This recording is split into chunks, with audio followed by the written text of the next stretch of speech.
Funding for This Is Nashville comes from you, our listeners, and Music City Prep Clinic, Nashville-based provider for PrEP and offering comprehensive sexual health services in an environment designed to be safe, professional, and shame-free. Learn more at musiccityprep.org. I'm Khalil Ekulona, and this is Nashville. Next Wednesday, Nashville and Middle Tennessee are welcome to take part in a New Year celebration, the Lunar New Year. It is a time for gathering with relatives and friends for some food, fun, and music.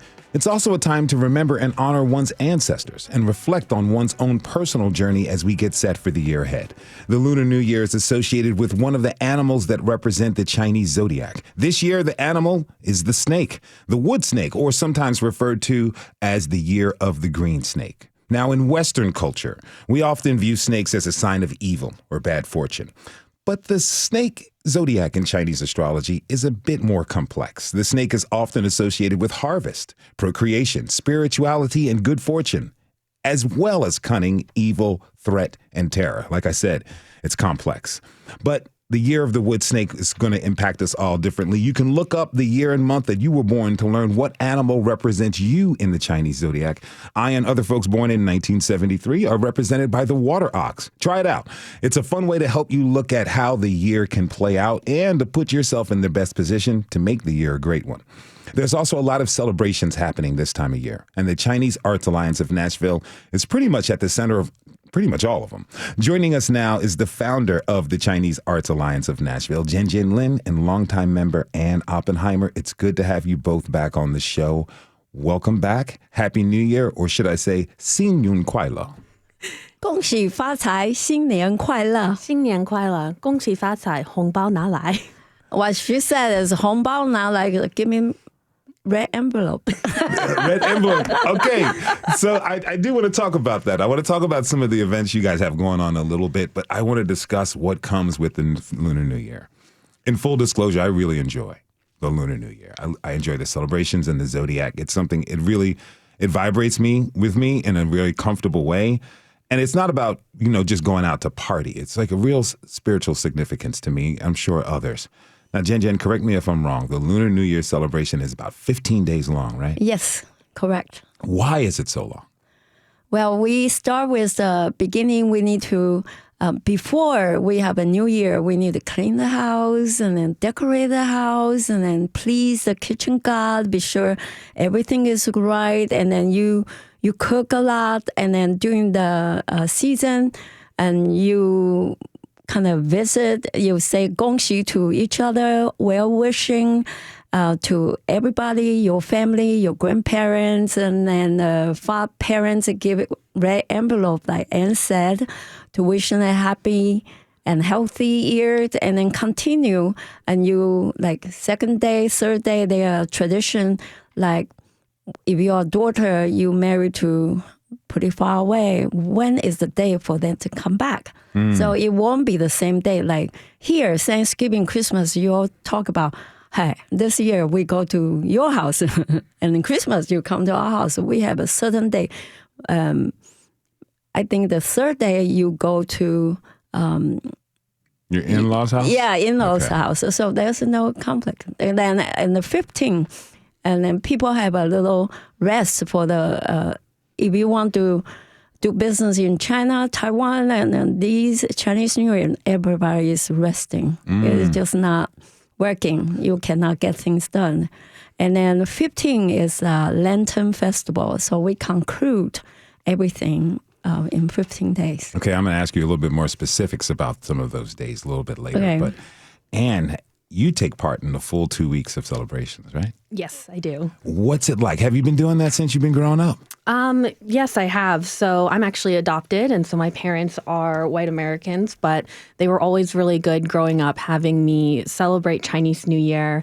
They would give me red envelopes. I went to the Nashville Chinese School, which is how I first met Jen. They would always have a Chinese New Year celebration that I would participate in. And then I actually lived in Shanghai, China for about 4 years. And it was interesting to see Chinese New Year when I was in mainland China. it was a little bit different than what I was expecting, but as Jen said, everyone is on holiday for Chinese New Year, and sometimes that holiday can last from 1 week to 2 or 3 months. Wow. So there are some businesses that completely shut down, and people are off visiting their families. There's a lot of migrant workers that also live in Shanghai. So a lot of people in Shanghai are not actually from Shanghai. They're from other cities around and in various parts of China. So they will be on the trains and airplanes going back home. So you'll see kind of this mass exodus of millions of people leaving the major cities, Shanghai, Beijing, Shenzhen, going back to their hometowns. Now, you said it was different from what you expected. What were you expecting and what did you see? Yes. I guess I was expecting to see more kind of celebrations in the streets and more events that were taking place, especially because I was in such a big city like Shanghai. But living there, I realized that it was really more of a time for families to get together and have their own celebrations, inside their house with their families. It was definitely more intimate gatherings, not as many big celebrations that were open to the public. But that was a little bit different when I went to go visit my friend in Beijing for Chinese New Year. We went to a temple festival, so it was a really nice time to see lots of people come to this one area in Beijing where they have a lot of different temples. There was food, dancing, performances. It was very crowded, but it was also a time for people to gather. What's your favorite part about the celebrations? Definitely the food, for one. There's a lot of really great food that you get to eat on Chinese New Year.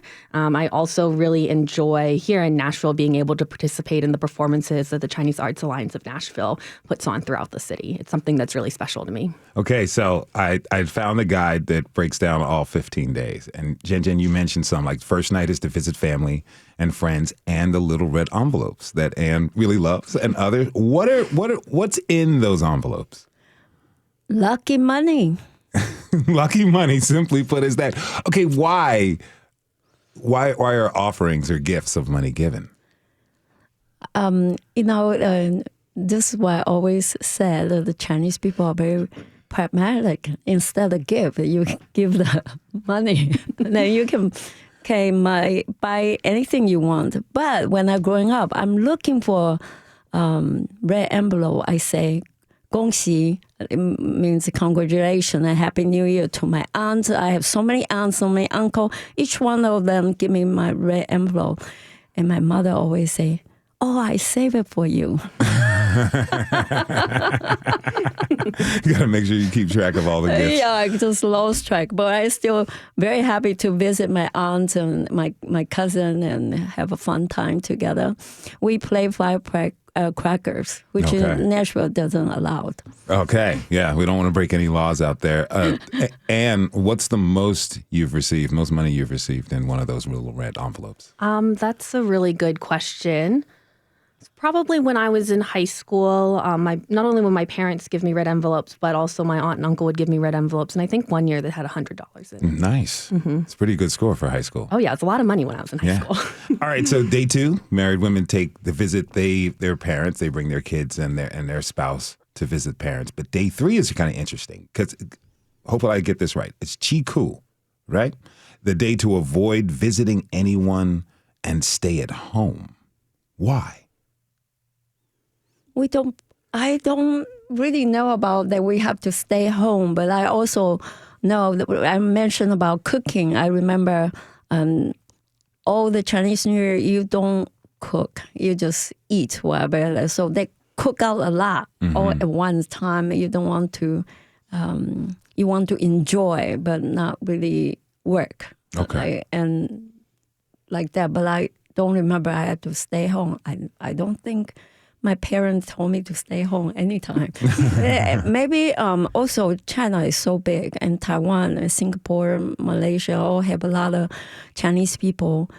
Every region, their tradition is slightly different.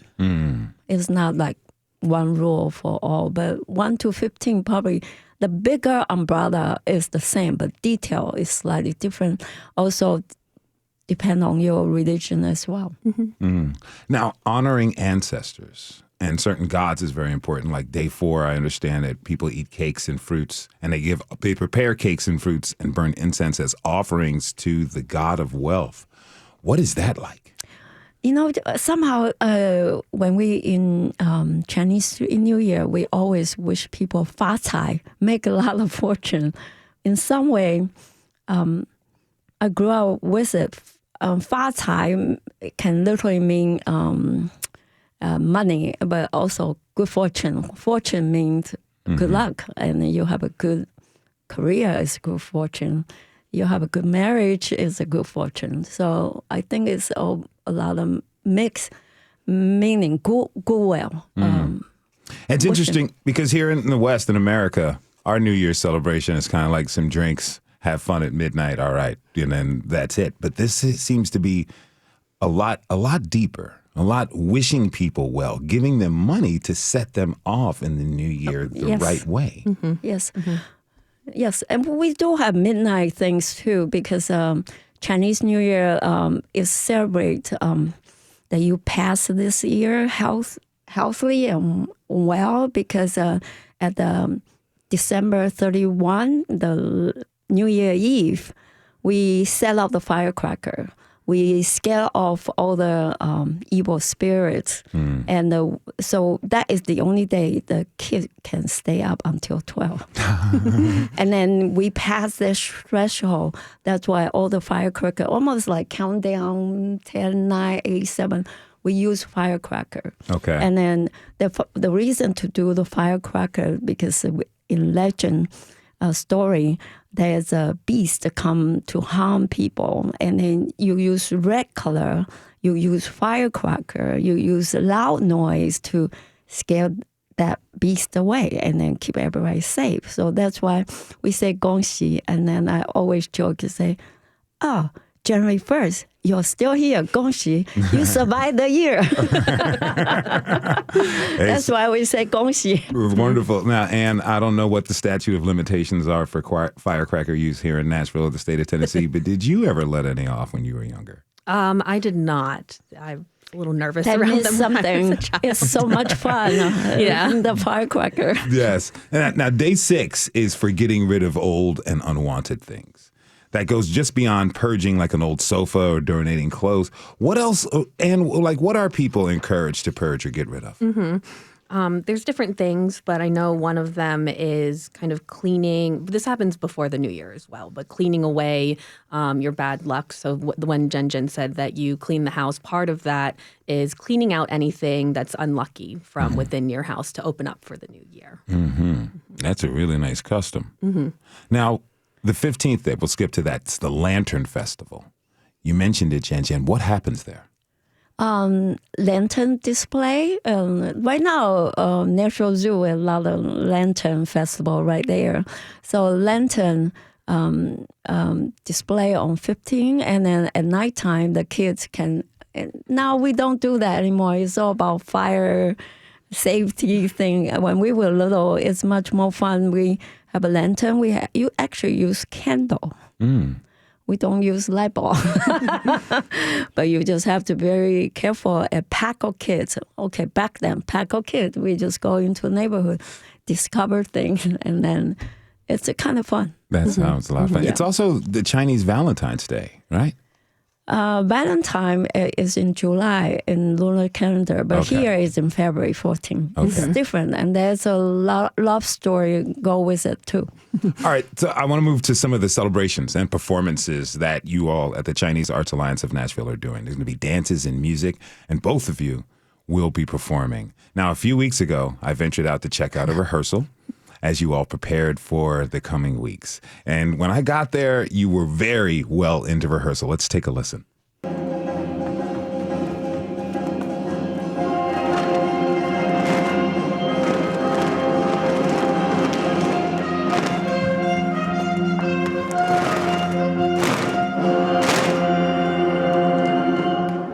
What was the last dance with the flag? What was that with the flag? That was really awesome. That's the golden snake dance.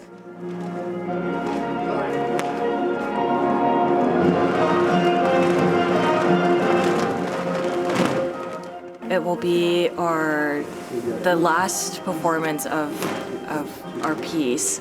And it's kind of like big, grandiose.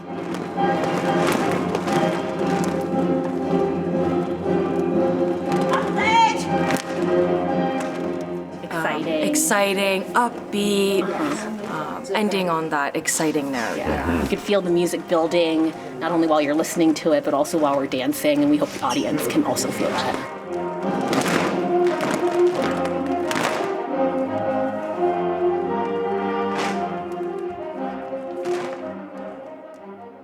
I noticed some of your facial expressions while you guys were out there. Like, some of you guys were smiling, and then some, I could tell when you're really concentrating on getting the movements right. There's like this very smile to this very serious look, and then back to a smile automatically. Yes. So come performance time, we will be fully in character, smiles. Smiling, Yeah. yes. So what is that? What does that character embody?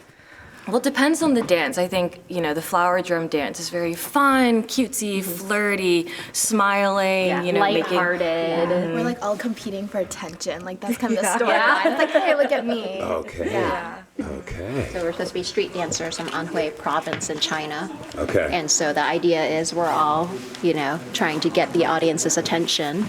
And it's a fun piece. Yeah.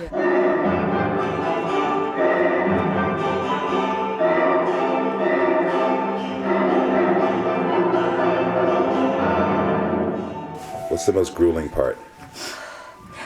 the cardio. The cardio. And then memorizing the moves. Yeah. Yeah, I think like And adding doing it in expression. Yeah, adding expression into it. Like once you get the choreography, it's like hard to like be in character while also memorizing the choreography. And then having to make sure that we're making our marks with the music. Okay. So we're hearing the beats right, we're making the counts. Yeah. So There's just 4 of us in this piece, and we know the stage is pretty wide, so we have to make sure that we're spaced out enough. Yes. And when we need to be together, we're together enough.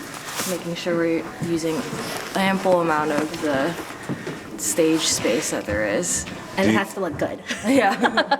Do you like listen to the songs in your car so Yes. you make sure you get them down and whatnot? Bedtime, Yeah. car, any waiting Any time. downtime. Time, yeah. I dream about the music sometimes. Hum it in the shower. Yeah. Yeah, Oh yeah. that's something. What's the most rewarding part of it all? Community. Yeah, getting to perform and getting to know my fellow dancers a lot better. We're all friends, and getting to spend time with each other has been really great. I've known two of these dancers for almost 20 years, since they were children. Wow. So, yeah, getting to grow this particular performing arts with our Nashville community over, close to 20 years with the Chinese Arts Alliance is pretty special.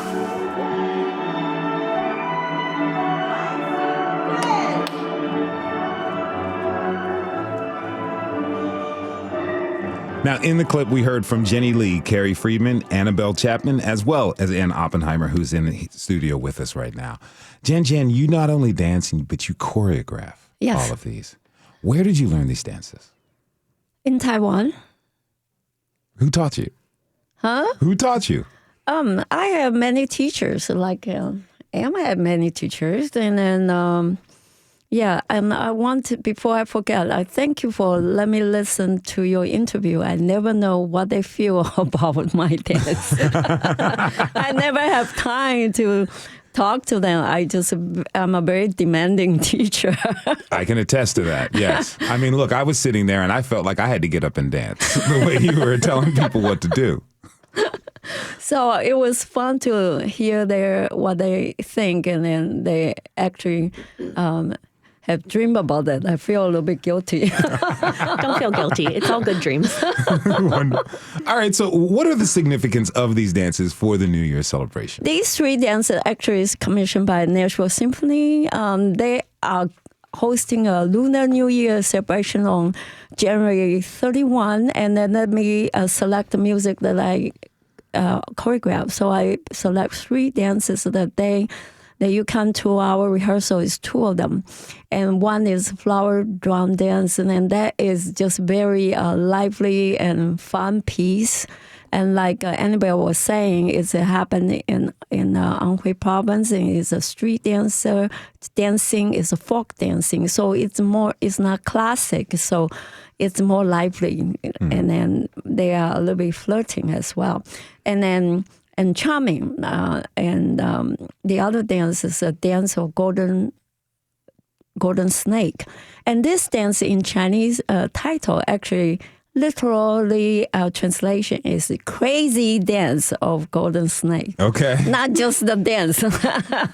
They did not translate that crazy, but it's a crazy dance of the golden snake.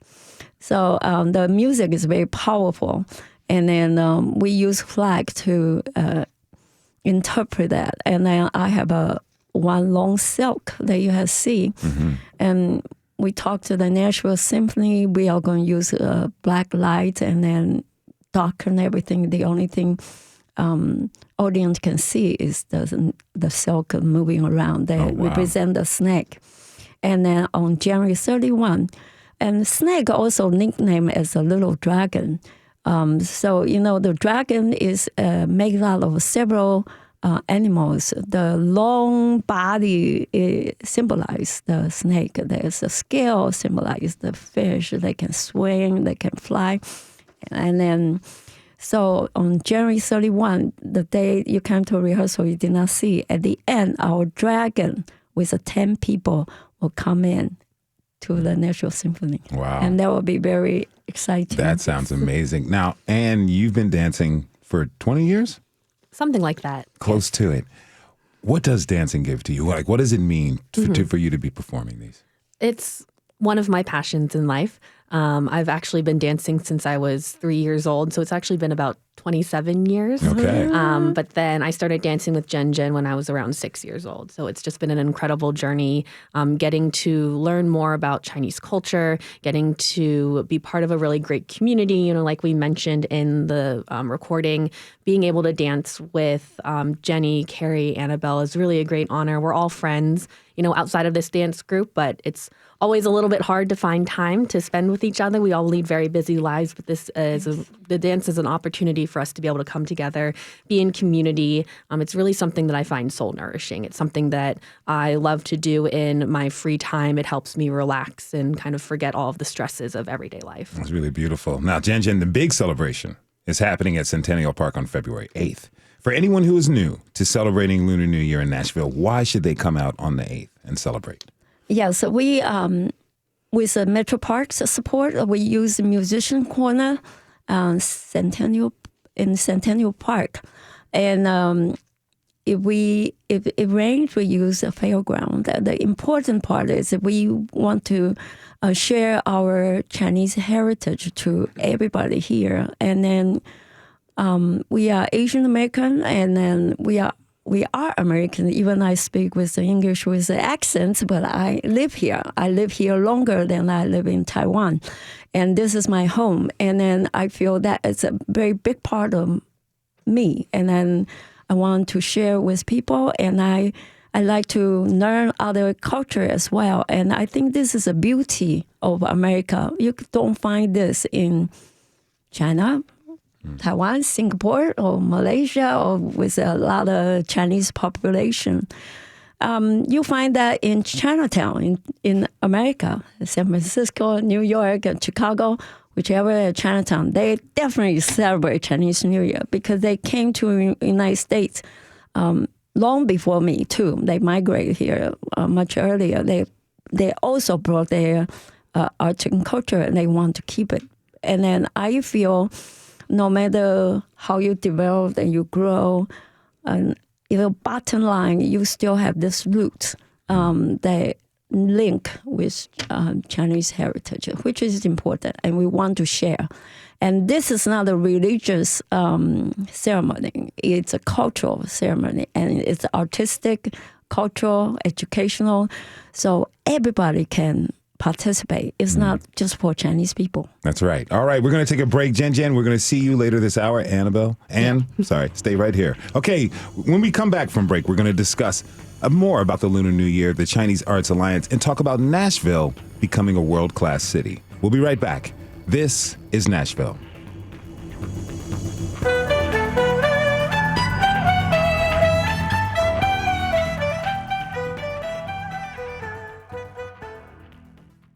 Funding for This Is Nashville comes from you, our listeners, and Music City Prep Clinic, Nashville-based provider for PrEP and offering comprehensive sexual health services in an environment designed to be safe, professional, and shame-free.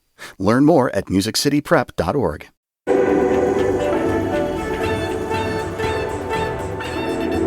I'm Khalil Ekolona, and this is Nashville. All right, the Chinese New Year is fast approaching, and there are plenty of events happening around the world and in Nashville. It's happening here. We're no exception. Now, before the break, we discussed some of the fun you can experience here. Now let's talk about how the community is enhanced through organizations like the Chinese Arts Alliance of Nashville and others. Joining me now is Felix Wong. He's a longtime Nashvillian, and Metro Council member Tom Cash, who represents District 19. Felix, Councilmember Cash, welcome to This Is Nashville. Thank you. Thank you. All right. And Ann Oppenheimer with the Chinese Arts Alliance of Nashville is still with us. Thanks again. Thank you. Okay, so Felix, tell me this. What do you enjoy most about the Lunar New Year? Well, I think Anne mentioned it earlier, Annabelle mentioned it earlier about the idea of family and traditions. Just like Americans enjoy their different holidays, it's sort of the year-to-year traditions that you have as a family with the red envelopes and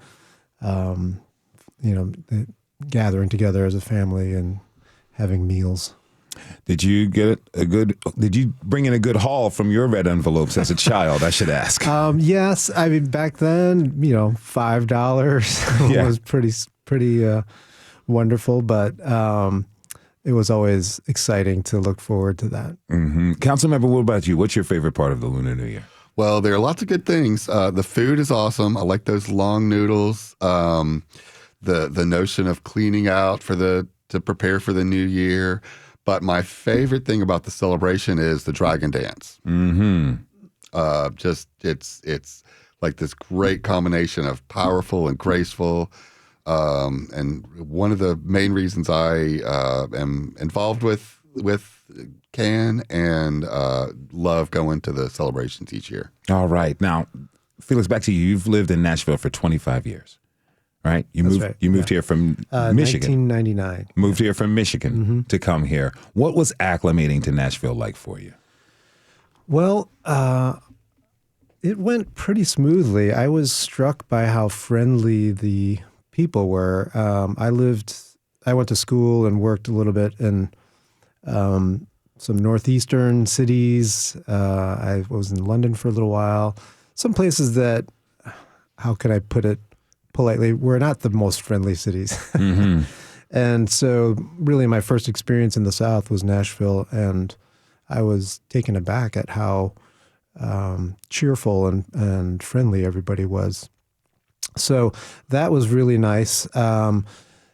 Now, I never envisioned being Chinese American and a classical musician that I was going to be in Nashville one day. Yeah. But my work at Vanderbilt brought me here. And so the diversity of the city was, back then, at least for the Asian population, I believe was even under 1%. So I really wasn't seeing many people like myself. And so I was actively trying to pursue those possibilities. And so I did end up at the Nashville Chinese School that Annabelle was associated with, just because I wanted to refresh my own Chinese. So I was taking an adult course, and that's when I met Jen and her husband. But so part of that acclimation was getting used to the lack of people that resembled me. And, growing up in a small town near East Lansing, it was a campus town as well, Michigan State University. But I had my family and my parents and their grad school friends from Michigan State. So I had a small community. So even though probably my schools were not that diverse either, every few weeks we'd gather with our families. And so it didn't feel quite as isolating as when I first moved here.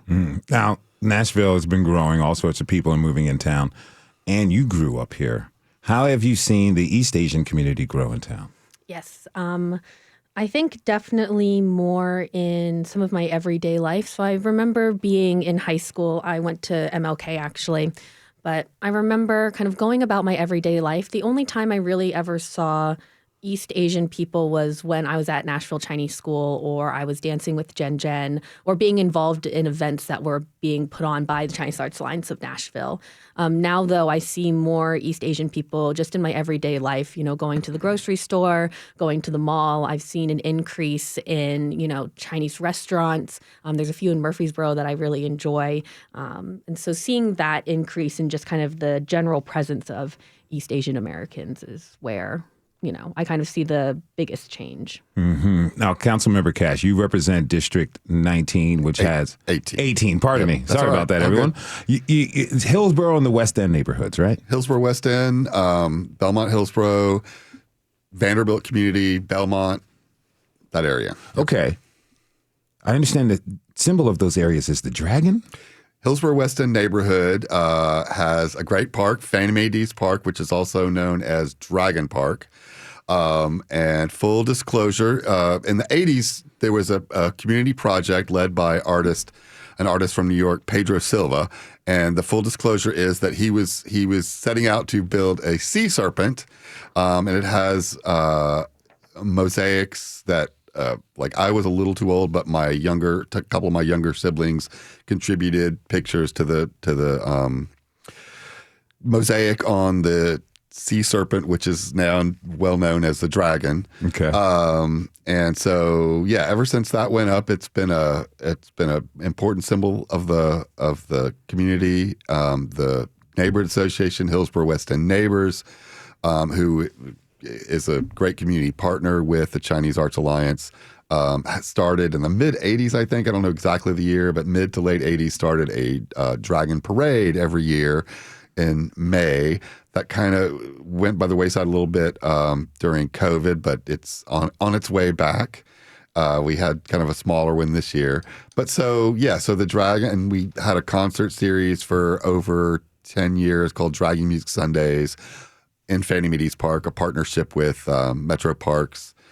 And so, the dragon has been an important symbol, and that's part of the reason that Jin Jin was my son's Chinese teacher at Aiken. Okay. But got reacquainted with her as she came to Hillsborough West End Neighbors to seek help and support for the celebrations that she's been doing for over a decade now. If you're just tuning in, this is Nashville, and I'm your host, Khalil Ekolona. We're talking about the Lunar New Year here in Music City.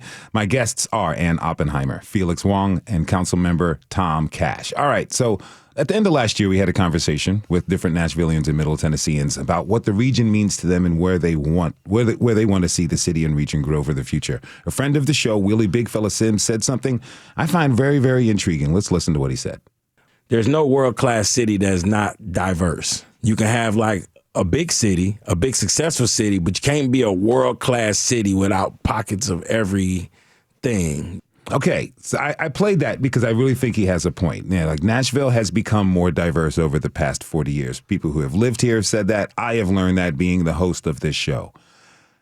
Does it have pockets of everything, like Willie Sims said? Like, is Nashville prepared to become a world-class city like New York or London or other places? I'd love to open the table up for that. I think the seeds, or I think it's even more than seeds, roots or branches are already there and growing, are already here and growing. We have great communities and great variety of cultures in the city. We just sometimes, especially to those looking outside at Nashville, don't see that vast number of cultures. We're known for, internationally, I guess we're known for country music and lately, bachelorette parties, and that's a part of what we are, but it's only a part. And there's other elements that could make us a world-class city are there. We're just maybe not nurturing them or promoting them as much as we should be. I understand. Ann? Mm-hmm. Yeah, I definitely agree. I think that I've seen an increase in diversity in Nashville growing up here. But, like was mentioned, I think a lot of people, when I mention Nashville, they say, oh, I've always wanted to go to Nashville because of the country music, because of the food.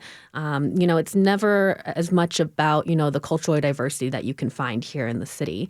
And I think that while the diversity in Nashville has grown and is continuing to grow, it is still something that you have to seek out. It's not something that is as readily available, and for people who are not looking for it, they're probably never going to find it. But for the people who are looking for it, it is there, but it's definitely something that you have to put more effort into finding. Felix, are the neighborhoods or boroughs of Nashville, are they reflective of the diversity that the city has seen? I think it's coming around. Certainly mine has. I live close to Vanderbilt, and Vanderbilt, of course, has its own bubbles and is already probably more diverse in its makeup as a university than the rest of Nashville. But I sometimes am struck when I drive around, and we've talked about the growth of the city. When I haven't driven around the town for a little while, I'm always surprised at what has sprung up. And more often, I find these sort of diverse, whether they're grocery stores or restaurants, sort of appearing, and I'm always excited about that. As far as all of the boroughs, I don't know. I imagine there are some that I've been to with my kids for whether it's a sporting event or some musical thing that don't seem that way. But I do remember 25 years ago, walking into World Market, and on a Saturday or something, and say, "Oh, this is where everybody is. Where have you all been? Here's where you're hiding." Whereas I wasn't seeing people on my everyday. In my everyday life. I only have a few minutes left, so I'll skip to this question. In the same episode that featured Willie Sims, a guest, Mac Perkle, said in a poem, he said, he had a line that really struck me. He says, quote, "Bust your bubble, then bust mine too." And he's talking about learning more from others and other cultures. Okay, so how would you all recommend using Lunar New Year as an opportunity for people who are listening to bust their own bubbles? Yeah, I definitely think it's a way to learn more, especially with the events that the Chinese Arts Alliance of Nashville is putting on. It's definitely a way to learn more about the Chinese American, Taiwanese American community here in Nashville. I think one of the things that I really love about the Chinese Arts Alliance of Nashville that I hope everyone will see is that, Chinese culture is not just one note. We're not a monolith. There are a lot of different people who are a part of this organization and who are part of this culture. So being involved with our events, I think especially the symphony performance at the end of January, it can showcase that, yes, we do Chinese dance, but we also do modern. We also do lion dance and dragon dance. And there's a lot of different art forms showing that, Chinese culture, Chinese dance is not just one note. It's an easy way, Lunar New Year, to reconnect with this idea. We all get busy and have our lives to tend to, but these little markers during the year are a nice reminder, and the things that the Chinese Arts Alliance does. It's an easy way to bring your family along, partake in one or two of the events, and maybe have a talk in your family about it, and just to be able to experience it. Council member? It is. I've been going for well over the last decade to the Chinese New Year celebration. A lot of times it's either in my district or really close to it, at Vanderbilt or Centennial Park. And it's a lot of fun. It's a diverse crowd. And I always learn something new. I am not a great dancer myself. I'm slightly better than Elaine on Seinfeld, but love to watch both young and old celebrate and participate in the dance. Awesome. I want to thank all of you for being here. I want to thank my guests, Ann Oppenheimer, Felix Wong, and Metro Council Member Tom Cash. Thank you all for being here. Thank really you. Appreciate it. All right, Gabe, we're taking one last break, and when we return, we're going to sit down with Jen Lin and learn how she created the Chinese Arts Alliance of Nashville and why she put so much energy into these events. Stay with us. This is Nashville.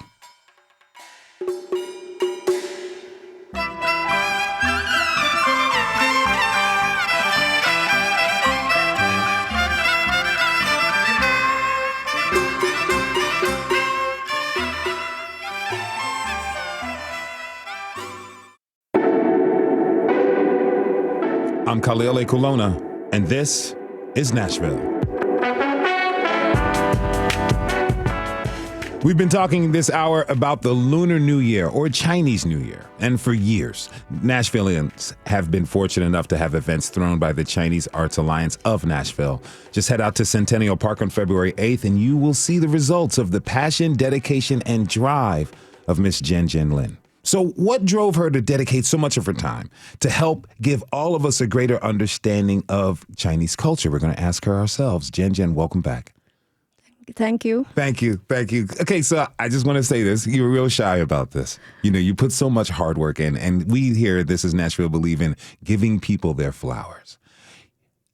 When I went to observe and get tape of that rehearsal, I saw you do pretty much everything. You were directing the dancers. You let me in. You're directing the dancers. You're making sure the music is in. You're dancing yourself, giving cues, giving keys, making sure you're recording, video recording it, and sending notes out to people. Then we hop in a car to go visit the folks who are doing the dragon dance. Not only are you organizing them, you carry the big drum out to a parking lot and you're drumming and directing.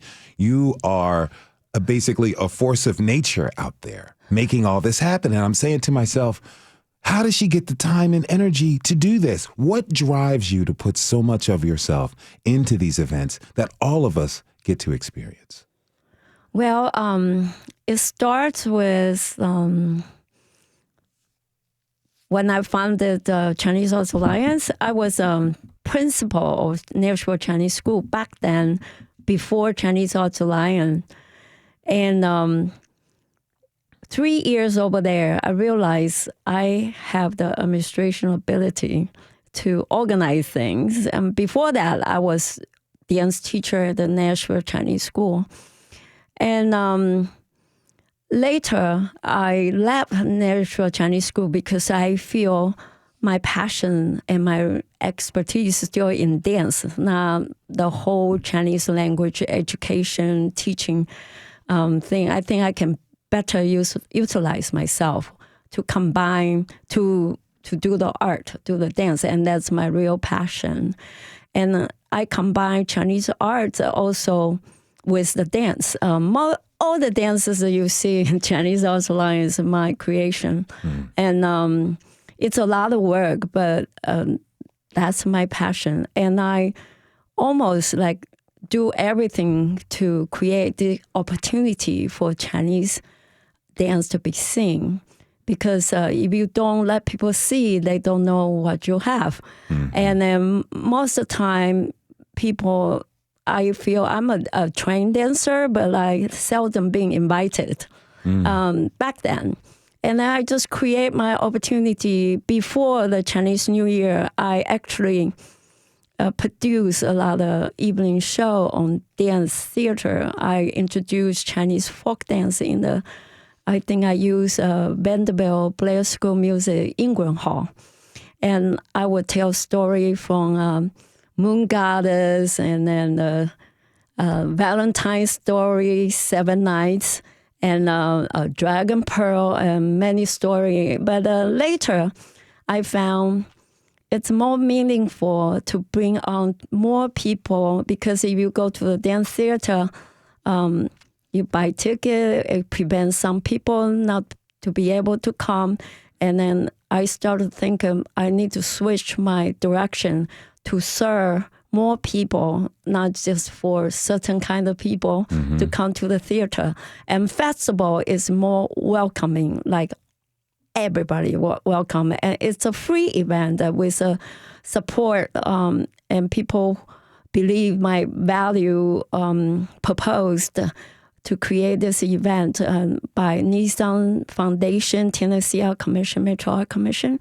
And we do a lot of rehearsal. The last weekend you saw that dance studio belonged to Metro Park Dance Division. They also give me support to allow me to use the studio. Before, we have such a hard time to find a space to rehearse. And then it really showed we got a home, and then we can create and produce more. And so I cannot say all these result is on me. There's a lot of supporter behind me, and they give me money. Like Anne helped me to coordinate lion dance team, and I rely on several people to help me, and my husband as well. And then I feel if you are running our business, your family need to be with you. Because we use up so much family time. Even my dancers, I always involve their spouse, try to involve their spouse so they know what we are doing and they have to buy into it to support us and to make dancers free to dance as well. So you're about the community. You're about community. When I first out as a dancer, it's all about me. And my choreograph is all about my feeling. But later, I feel dance is reflects on the society, and to share with it feel just like more meaningful if I can share this with my community, and not just because I feel sad that you have come to see me doing sad dances. A little bit more giving than just expressing my own feeling. You've been teaching folks for years out here. Oh yes, teach since I was young. I taught many years. And you like Anne started with you when she was 6, she said. Yeah, that's when I was teaching Chinese dance in Nashville Chinese School. Full-grown woman, and now you are leading new generations. Are you eventually going to hand things over to the next generation so they can take the lead? I'm trying to step by step, and as you can see during the rehearsal, I'm very particular on things and things. Because I really believe our organization have to present things correctly or in quality manners, because people can misunderstood Chinese arts and culture in different ways. So we feel like the mission actually is very, very important. What do you want people to understand about Chinese culture? Well, this is good about being a Chinese American. I'm not saying all the Chinese culture are all good. You know, in every society, there's pros and cons. As American, I can pick the one that I think is good to promote, and then heading that direction. I think people have to have compassionate, have to be together, not divisive. When you're out there dancing, it's really beautiful. What goes through your mind? I got a minute left. When you're dancing, tell us what is happening to you when you're making these movements. Well, people will ask me whether you get nervous or not. No, I'm a performer. I'm a dancer, and I try to because I'm the choreographer, so I know what I'm trying to express, and then I try to project that. But a dancer also need to know the peripheral environment.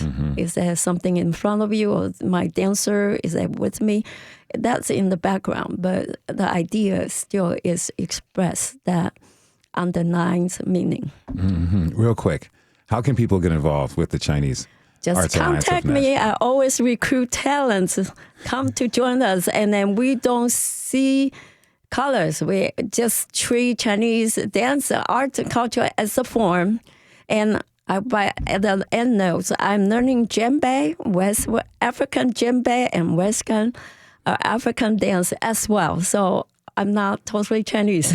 I really, really appreciate you coming on to the show and talking with us. Jen Lin is the founder of the Chinese Arts Alliance of Nashville. For more information on the performances for the New Year, Lunar New Year, go to ChineseArtsAlliance.org. Jen again, thank you so much for being here, and Xin Yun Kuai Lo.